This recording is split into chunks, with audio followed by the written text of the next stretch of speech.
8วิธีที่จะเฮ็ดให้ระบบ AI เปิดค่าการมองเห็นและนำส่งคลิปของเฮาวิดีโอของเฮาให้เข้าสู่กลุ่มเป้าหมาย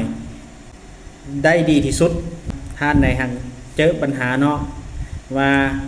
แต่นี่ระบบบ่ดันระบบ AI ถึกหรือว่าปิดกั้นค่าการมองเห็นเนาะกระลองเอาเทคนิค8อย่างที่ค่อยกำลังเว้าที่ค่อยกำลังจะเว้านี่เนาะไปนำใส่ลองเบิ่งเนาะลังเทื่อก็อาจจะเกิดดอกออกผลก็เป็นได้เนาะเอาบ่เว้าหลายเนาะ8วิธีนั่นก็คือวิธีที่8เนาะใช้เวลาโพสต์ที่เหมาะสมเนาะอันที่7สร้าง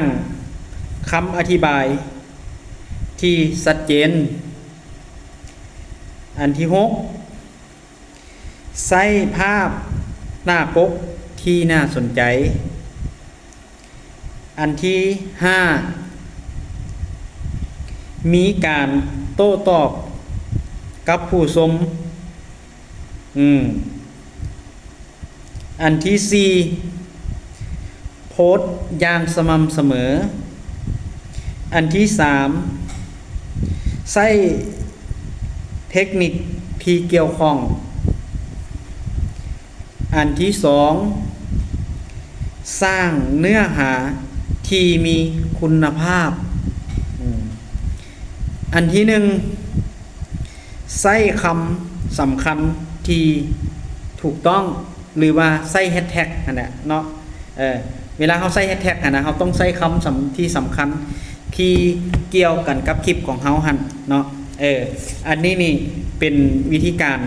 โดยรวมเนาะและนอกจากนั้นเนาะเขาก็ยังได้เพิ่มเติมเข้าไปเติมอีกการตลาดผ่าน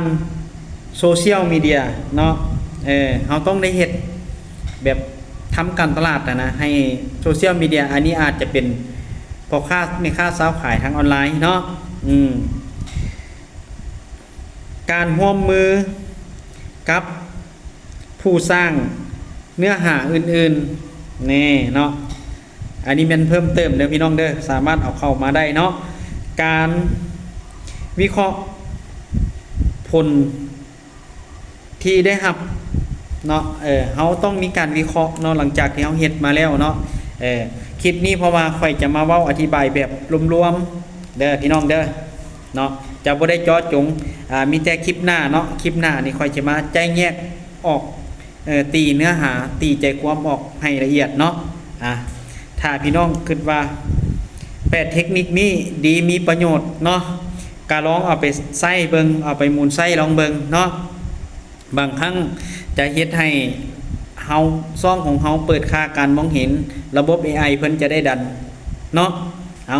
สำหรับคลิปนี้ขอขอบใจ